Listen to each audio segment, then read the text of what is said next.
Okay, great.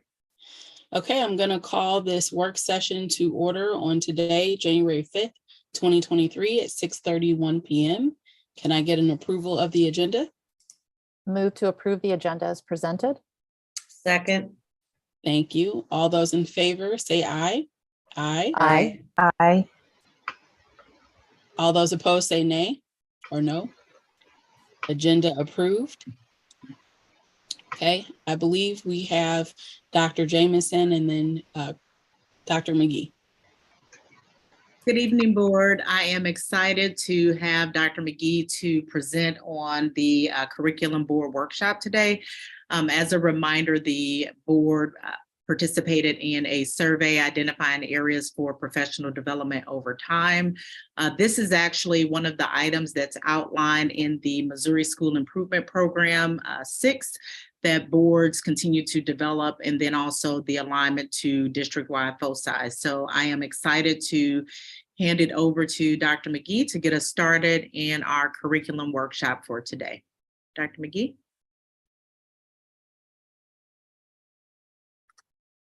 Good evening, everyone. Happy to be here. Thanks for logging on for our workshop tonight. Hope to engage you in some thoughts and have you participate as you're able. I will also, through one point in time in the workshop, ask you to turn your cameras off and complete a Google form and then come back on throughout the time. So our agenda workflow will look like this. We're going to talk about why we're even doing a curriculum workshop, its connection to MSIP 6, where we're at currently with our MRH curriculum. We'll do an activity there around what gets approved. Why does this all matter, and our board's role in overseeing and governing our curriculum. And then touch on some program evaluation highlights, because I anticipate bringing you a curriculum program evaluation during our January 19th meeting following here. So we'll start off. Why do a curriculum workshop? Well, the first piece is outlined in policy IM, evaluation of instructional programs. One of the ones that should be reviewed biannually, and it often happens annually, is just looking at our curriculum process. And as we look through that, we'll be providing updates throughout the year in regards to how we're doing with various parts of curriculum. Where this aligns to MSIP 6 is there are some new standards that will lead to new policies, that will lead to new administrative procedures. So you're going to see over the next couple months items coming to you that will show updated, for example, IM will be updated as well as a number of the other policies that are out there. So when you dive deep into the MSIP 6 standards, one of them is called AS1, and it outlines that instructional staff implement a comprehensive, rigorous, guaranteed, and viable curriculum for all instructional courses and programs aligned to the Missouri Learning Standards where applicable. And then with that overarching umbrella, there are a series of discrete standards and outcomes related to that. So let's walk through those so you get a little taste of those. So first of all, each school system aligns curriculum to the Missouri Learning Standards where it's appropriate and English language development standards between grade levels and courses. So that means that when we author curriculum, when we do our lesson design, when we do anything within our classroom, we seek to ensure that all of those daily activities, assessments, and experiences that students have are aligned in some way, shape, or form to our Missouri Learning Standards. Building leaders and instructional staff ensure that the written, taught, and assessed curriculum are aligned. And we see a lot of that in our evaluation instrument. We see a lot of that in our walkthroughs.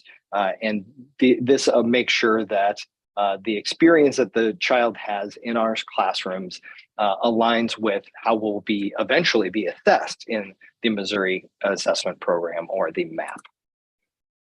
Our school system develops written procedures to ensure that curriculum is implemented and is evaluated, and that's what we saw in policy IM. And then pre-kindergarten instructional staff are included. So all of our preschool friends and colleagues are a part of this process. We cannot separate them out, even though the program may look different. they still are a part of our school system. We implement a systemic plan for developing and revising for all content areas, and that's what we'll talk a little bit about, a cycle of improvement, and provides opportunities for each student to excel and differentiate through interventions or extensions along the lines. So this is all the things related to curriculum as outlined in the MSIP 6 standards, or the MSIP 6 comprehensive guide. One more, I lied. Ha! Educators provide learning opportunities that are aligned to the district curriculum and have clearly identified and communicate learning targets. So when we see that is oftentimes inside our learning management system, we'll have lesson plans. For example, in our It's Learning courses, we'll have a lesson plan that will specifically tie a lesson or activity or an outcome to a Missouri learning standard or outcome. Okay, now I clicked through all of those. Let's pause there and make sure that we're still engaged. Give me a thumbs up or come off mute and ask if there's any questions related to those standards. Chris, the lesson plan will be a visual, but not a tool to attack teachers, correct? It will just be a way to inform families and inform the student about the breadth of the lesson plan and how it connects to our learning standards, but not an opportunity to nitpick our teachers. Please no. Yeah, that's a good comment. And we also provide the autonomy of our teachers to choose the best resources and strategies to meet our individual students' needs. And we can do that while still reaching the goal of the standard or the outcome. And Chris, I think just to kind of add to that, to Rachel's question, the lesson plan is a roadmap, and it helps teachers to create their structure for their daily activities. So it's not necessarily the template, it's the planning that they already do. And as Dr. McGee shared, it is now currently in It's Learning. But it really is just the structure for the daily lesson. The teachers actually plan that. And there is no aha, I got you. It's more or less helping them to see where they're trying to go based on the standards that have been identified through the Missouri Learning Standards. Well, and I want to make sure the community understands. I'm not saying that teachers and parents aren't going to join together to discuss things that are going to help their children learn better. I just know in our political society right now, there's a push for community to drive curriculum, and I'd much rather our teachers drive curriculum. And while I love being it being transparent, I just want to make sure that we are supporting our teachers in doing what they do best, while also supporting our learners and their families and engaging in that. And I think that's a great point. And I would probably add to that, Rachel, too, the board's passing of the academic freedom policy supports that as well. So I feel confident that we will be okay with continuing the direction that we have. And I'll jump in to wrap this up and say our best laid plans as classroom teachers immediately go out the window when our children walk in our front door, because we respond in the moment to meet the child's needs. And no matter how well we can craft an ideal lesson, inevitably the interests and the passions of our children and our kids really thrive and make the lesson come alive. All right, so let's take a little look at the state of our Maplewood-Richmond Heights curriculum. So our current process, where we're looking at in making improvements, or process improvements, currently is that the CAT team, our curriculum action team, will develop a proposal annually. This happens typically right around the January, February-ish, when we start doing some budgeting. That proposal then gets approved by the Teaching and Learning Council. And usually, since a teacher is working outside of contract hours to do that work, that has an associated stipend with it. Teachers review and author over the summer, typically using a template found within our learning management system, which is currently It's Learning. Those submissions are reviewed in my office here in the curriculum instruction and assessment area. And then finally, if everything sort of checks the boxes, meets the requirements based on our internal district rubric, then payment is processed. So that's kind of what we do right now when we look at that. Now you'll notice this is whatever the curriculum action team currently thinks is the process, or thinks that the curriculum that needs to be improved. One of the things we want to make as part of our process going forward is that it's systemic. There's a cycle associated with it. We want to be able to predict that math is going to get an intensive dive consistently in a span of time. We want to be able to predict how often one of those curriculum come to you for review, and that we take a deep dive internally to make sure that our students are thriving within that content area. So that's one of the shifts that we're going to be talking about as we move ahead with our program evaluation. We want it to be less sporadic, more predictable and systemic. When we did a investigation centered around It's Learning, as we know, we are leaving It's Learning as our district learning management system and transitioning to Canvas as our tool. Some of the things that we wanted to kind of check out is that, okay, we have these things called templates inside of It's Learning. Those are the things that have been approved, have gone through the process, and that have been sort of vetted as the thing for, let's say, third grade math or literacy. When we started the process of migrating some of those things over, some of our teachers noticed that the items that were in the template weren't exactly current and up to date as to what's going on in the classroom. So we found some inconsistencies. That was good that we did this deep dive. Some courses have had extensive plans. It talks about the fact that have gone through a maturation process, are really well developed, and are pretty amazing. We also have some that have sort of been relatively sparse, relatively abandoned, haven't gone through a real process improvement. So what we hope to do is create a little more systemic processes that we can devote some time, talent, and attention consistently to our different content areas. To give you a little bit of an idea of a graphic, we have a total of over 200 courses offered from pre-kindergarten all the way through 12th grade. And of those 118 courses, the teachers believed that the template was the right thing to move out of It's Learning and into Canvas.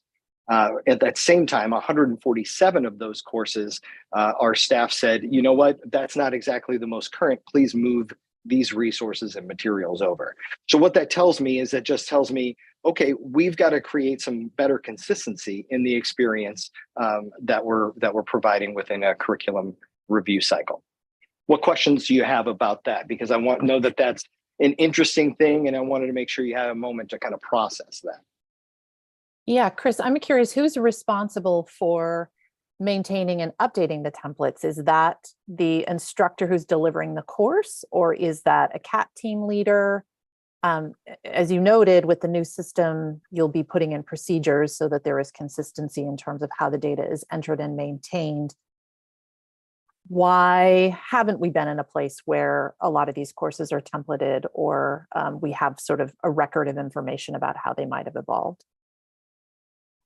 Yeah, I can't speak to why it has happened up until now. I can say that what we do know is that there is a desire for, let's say, this item to move forward instead of this other one. And this other one that we know was considered to be the template.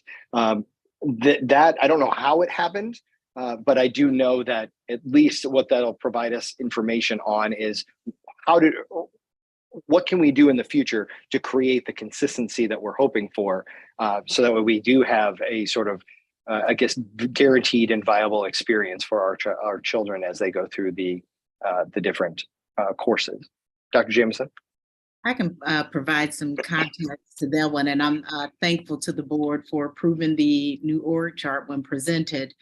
We had individuals, of course, who have worn many hats. And so when you begin to talk about developing a curriculum cycle, you also have to have a person to be able to audit and go into It's Learning to determine if the templates have been updated, and then also those individuals who are responsible for supporting the work, which the board also approved a stipend for those CAT leaders this year as well. And so we have made the shift to address why it had not occurred consistently. But the other piece is around how we view curriculum writing and being nimble and flexible because we're small.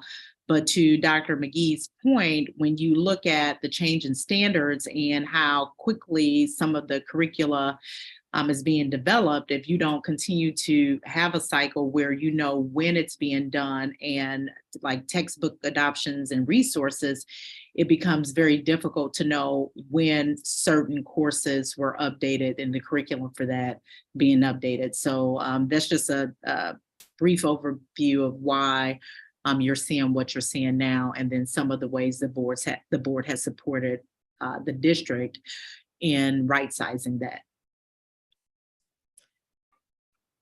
Chris or Dr. Jameson, do we have a timeline in place for when we think those 140 some odd ones that don't have templates? We have a school year that's currently going on, but I'm assuming we are hoping to update those within some timeline. Yeah, I think the first answer to that question is I'd recognize that within that 147, I would imagine, if you will, in your head, that most of those 147, the feedback that I'm getting from our staff is that the reason why I'm asking you to move this out of its learning and into our new learning management system, Canvas, is because not only does it have the items held within the template, it also has the additional information that we've learned and added and adapted and provided additional support for our students in the school. So I don't see the 147 as sort of an apple orange situation. I see it as a 1 and a 1+, if you will.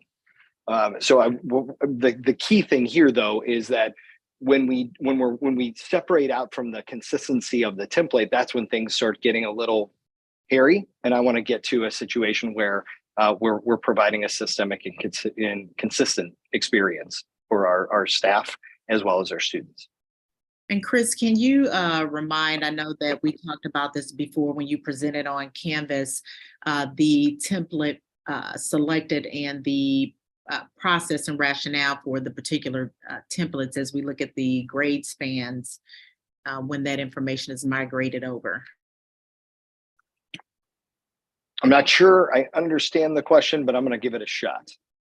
So I can restate, no. So when you presented to the board around Canvas and the template that was selected, just kind of add to the space why those particular templates were selected and for those specific grade spans, and just to make a connection to the information that's currently being displayed.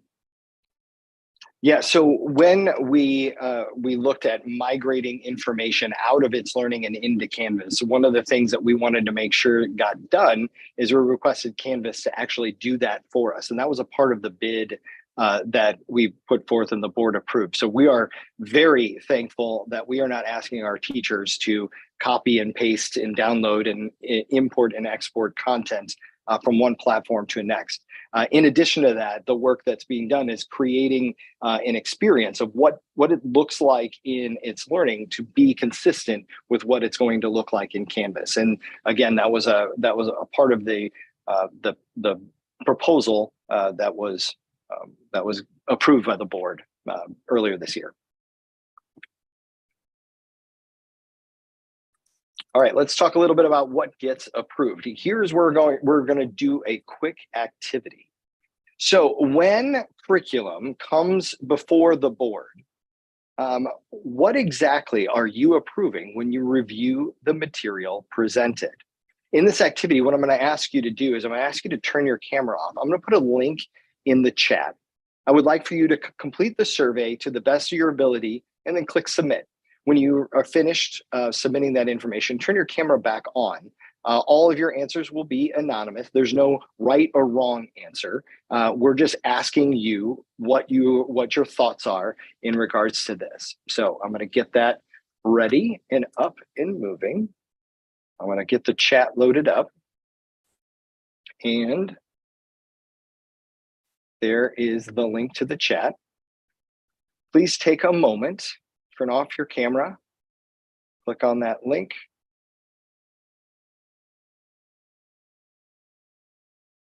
And when you are ready, turn your camera back on.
I just want to say I'm really glad it's anonymous.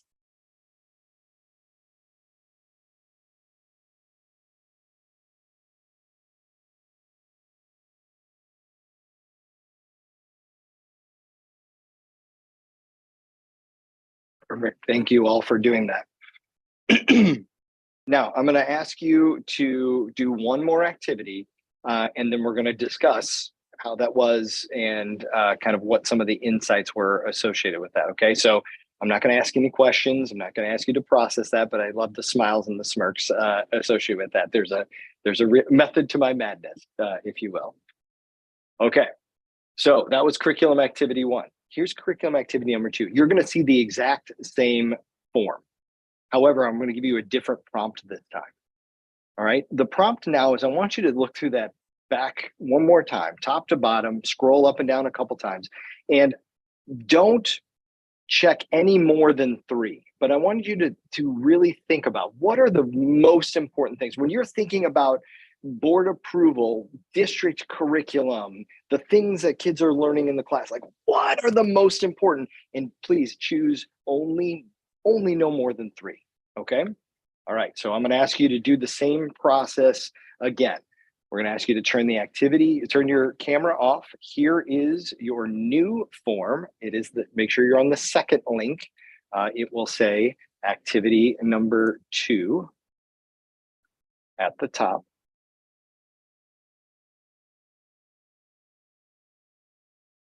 And this one should be shorter because you're doing no more than 3 items.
All right, we're all back.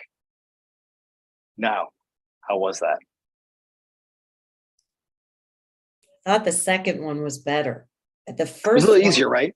well, the first one was overwhelming because I quite frankly looked at that list and I thought, well, I'm not sure the board approves any of this. We approve, but okay, sure. But the second one highlighted, what am I really looking for? What is most important? And that made it much easier to fill out the form. Thank you for that feedback.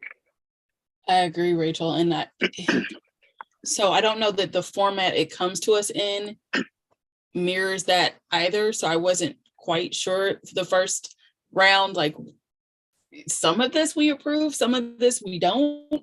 Some of it's kind of in the weeds. Like we're definitely not, micromanaging how teachers teach. A lot of the standards are not set by us, right?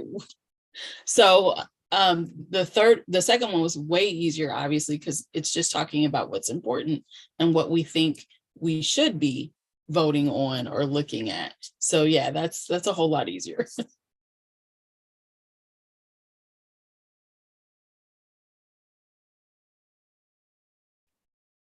All right, so then I'll ask you this next question. How do you think we did?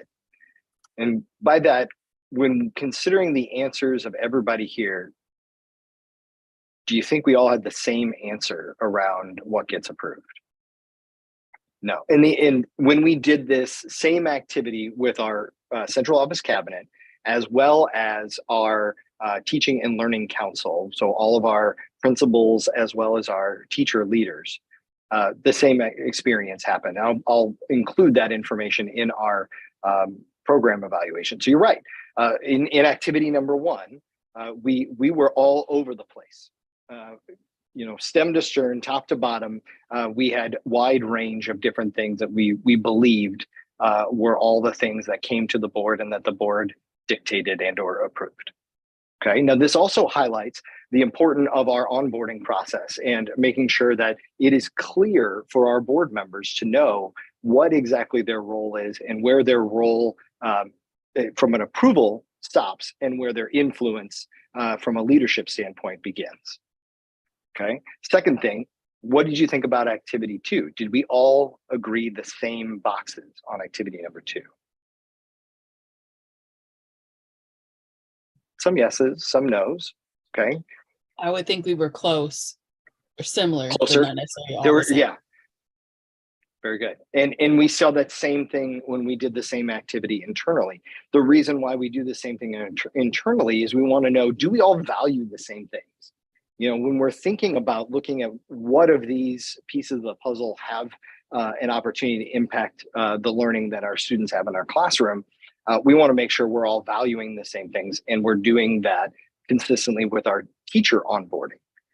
When we're working on curriculum improvements, as we talked about the process earlier in the year.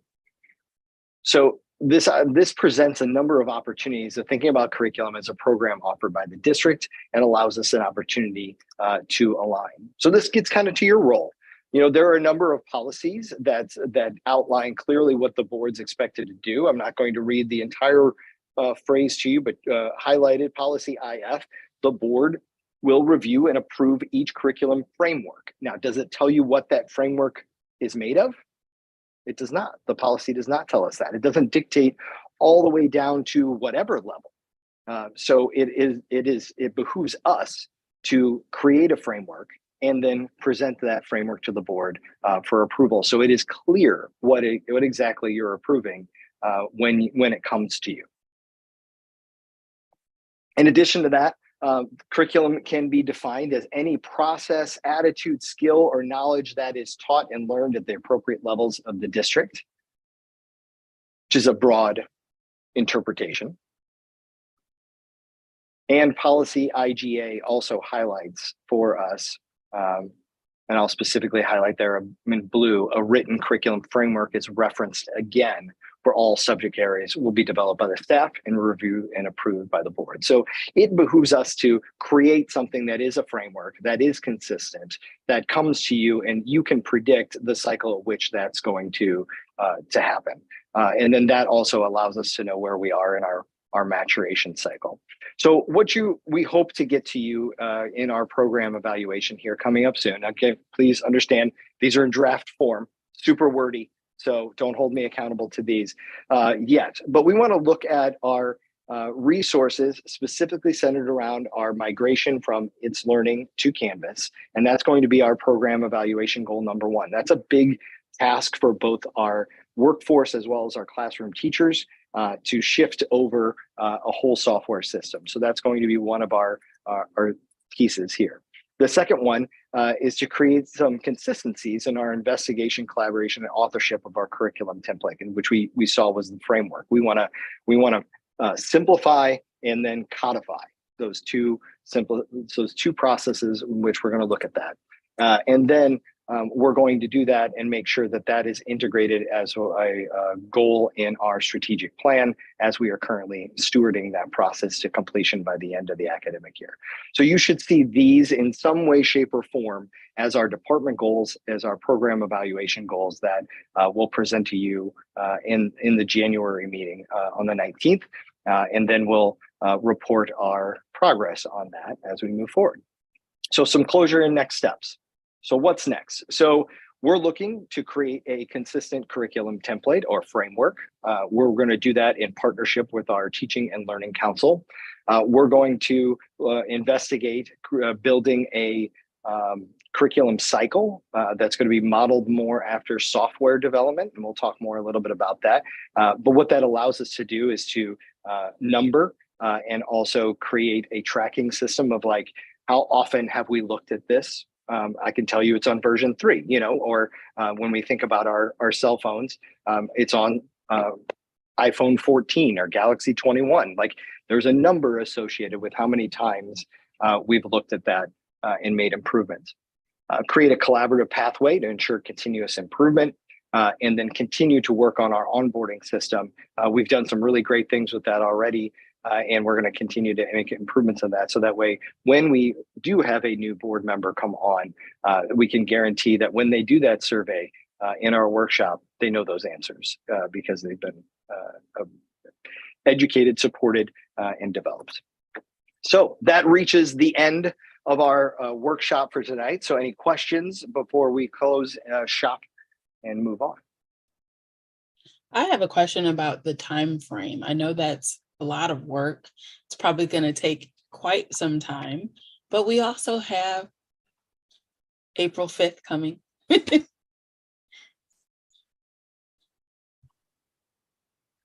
Yeah, so our time frame for our program evaluation will be as if we started the process in July and ended the process in June. So I'm imagining as I'm presenting this program evaluation to you that that's what's happening in regards to reaching these objectives. What that will allow me to do then is when we meet this time last year, I can tell you, how did we do in that process? And did we meet those objectives?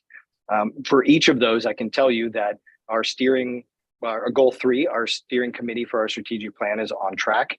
For goal number 1, our migration process from transitioning from It's Learning to Canvas is on track. We anticipate our staff being able to access the platform on February 1st.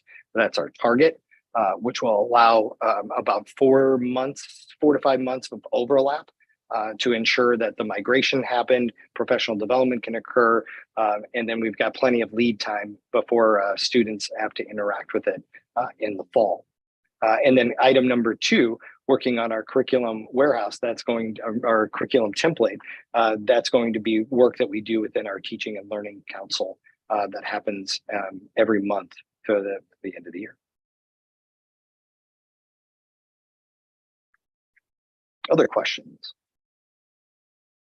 It's not a question. I just want to comment on how excited I am for this work to have already been undertaken and to really provide logical, systematic approaches to this work that I think will give us as board members so much better visibility and a better handle on the work that's being done, and also what our role is in reviewing and approving it. This is really encouraging, and I want to thank you for all the progress you've made in a very short period of time to really accelerate the curriculum efforts in the district. Thank you, Chris.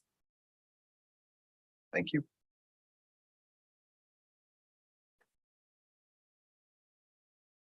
All right. Thanks so much for the opportunity. Thank you. Okay, I believe that's all we had in regular session. So can I get a action item 301, move to executive session? I move to enter executive session in accordance with section 610.021, subsection 23913, and section 610.022 of the revised statutes of Missouri on January 5th, 2023 for the following specific reasons: personnel matters, real estate. Second? Thank you. Can I get a roll call? Ms. Withicom, Yes. Ms. Goldsman, Yes. Ms. Robinson, Yes. Ms. Herndon Miller, Yes.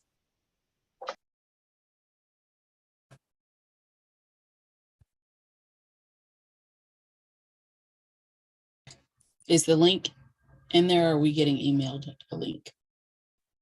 email the link momentarily.